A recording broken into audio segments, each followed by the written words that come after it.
Urban Therapy with Sunshine 752, and this your daily go-getterism number 891 for March 12th, 2017. Tonight I want to talk to y'all about watching what you say in front of your kids and in front of your coworkers. Not in front of the kids, not in front of the coworkers. Don't zip it. Stop what you're saying. Leave it empty. Don't color it in. Don't say too much. That's what we have to do sometimes. I mean, what we're really talking about tonight is knowing when to watch your mouth. Knowing when to say what and at what appropriate time. And it's something that we all have to do. Some people really rebel against having to hold their tongue, bite their tongue. Stop saying what they want to say. Or stop speaking from the heart instead of with your brain. But we all have to do it. And I picked in front of your children and your coworkers because many times those are the examples that we follow when we know that we need to watch what we say or filter what we say. And there are times when we all have to filter what we say. In a perfect world, especially now in the days of social media, we think we can just say whatever we want to say. We can just express ourselves whatever however we want to. The First Amendment is in full and total effect. Freedom of speech. Just say anything that comes to the top of your head. But we know that we wind up biting the bullet plenty of times when we just go mouthing off and saying whatever we want to say, talking all recklessly. And why do that? So in front of our children, we know that there are certain things that we should talk about around our children that we wouldn't talk about. No. There are plenty of things that we withhold talking about around our children that we would talk about freely if there were other adults around that we trusted or if they were free from judging us in some kind of way. When we are talking around our children, some of us may choose to curb our language. In other words, we won't curse. We refrain from using profanity.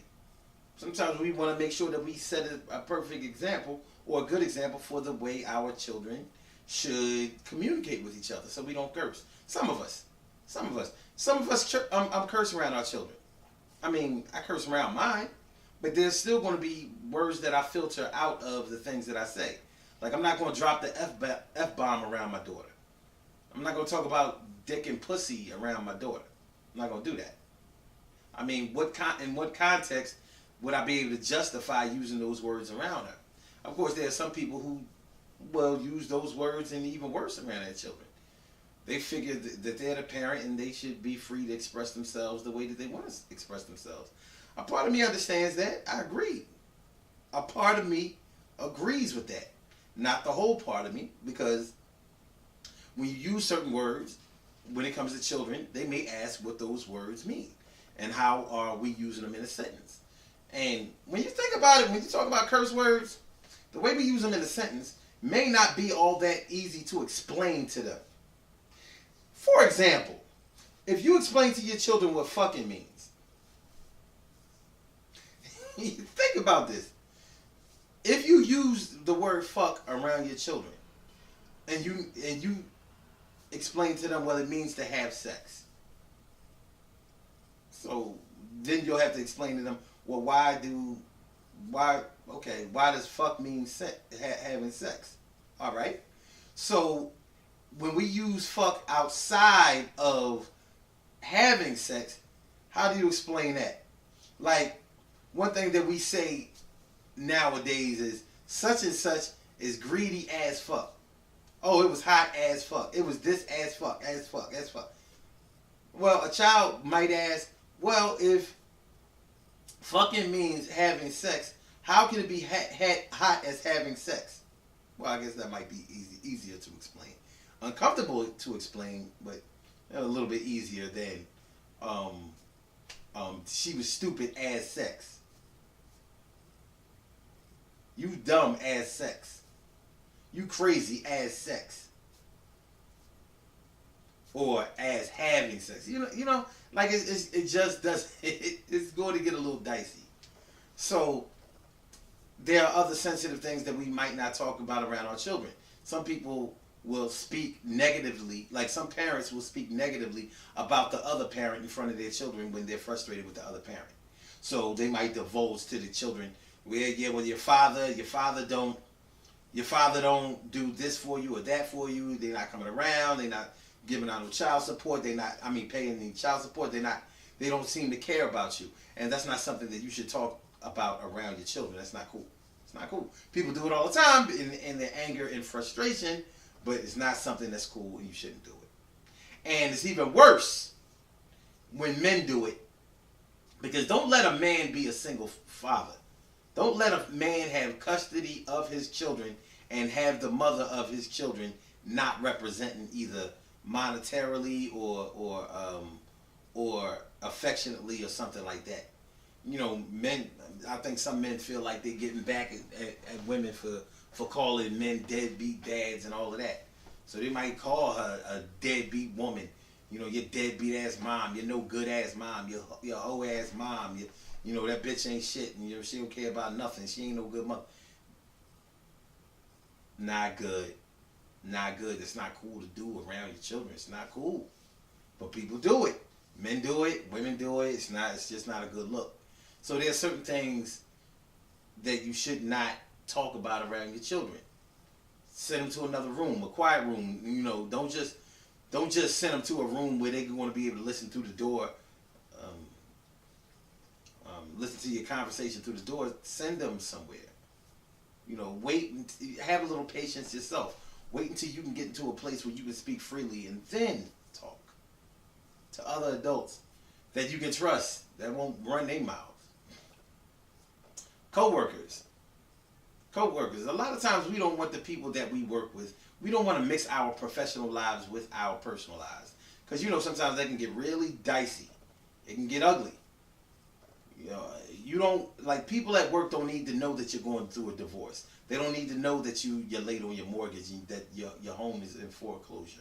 They don't need to know that your children have gotten locked up or that your daughter's pregnant or your son has gotten 2 girls pregnant. They don't need to know all of that.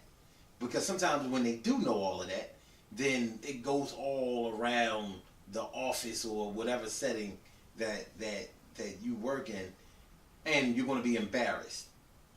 Because you may be in a position of leadership and it can look like you're not in control of what's going on in your own home, yet you want to boss these coworkers around, and it can cause people to rebel against you. It's not a good look. Plus, it's not their business. It's not their business. You don't need to mix your professional life with your personal life, your personal life with your professional life. You don't need to bring your home life to work, and you don't need to bring your work life home. So the two are kind of interchangeable. But most of all, do not bring your home life to work. Now, some of us may sugarcoat some of the things that are going on with our family, and we may take that to work. So we'll tell people at work all the good stuff. Oh, my child is getting ready to graduate. Oh, they just, they made the honor roll, or they doing this, or they on the varsity team, or whatever. We may share the good things that they do, but that's probably what we should do when you're at work. Now, the question becomes, are you faking the funk because you don't tell all your stuff? I don't think so. You have every right in the world to withhold information that is sensitive to you. What I think is the interesting thing, though, is sometimes some people will tell a lot of their business to a total stranger. Just because that total stranger doesn't know them, they may not be in a position to ever see them again. They're not going to hold judgment. So, instead of going to a therapist and letting it all out, they just find themselves a stranger with a listening ear and just let it all out. They might even cry in front of the stranger.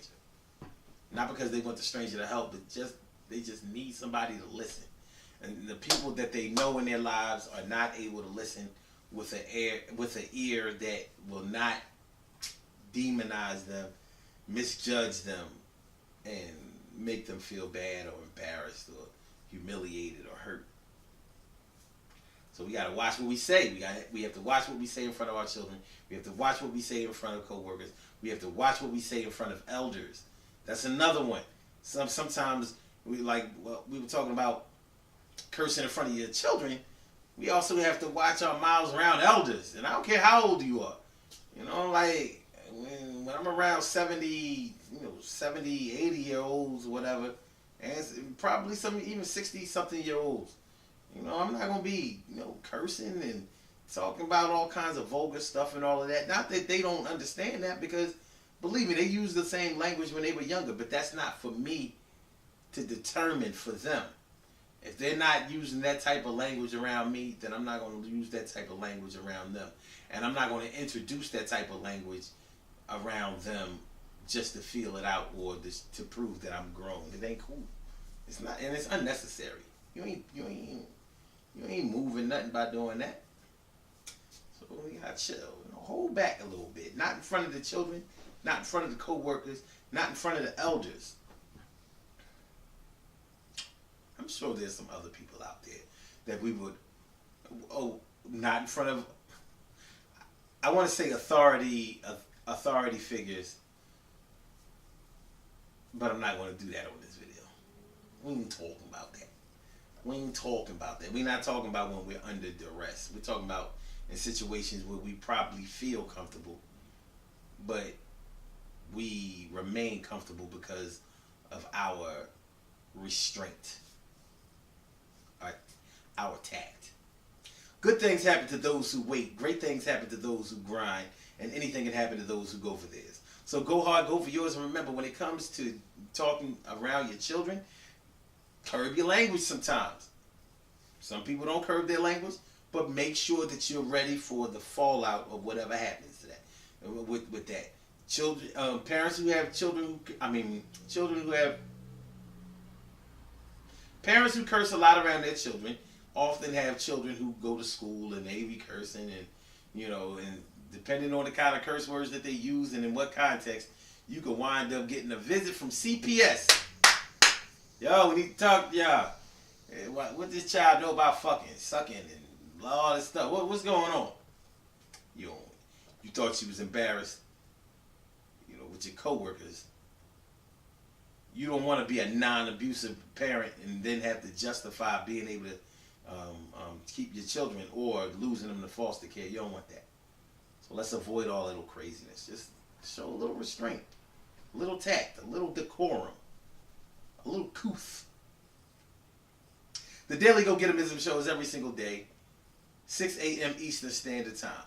Call-in number is 319-527-6199. blogtalkradio.com/Sun752. Peace. I'll holler at y'all.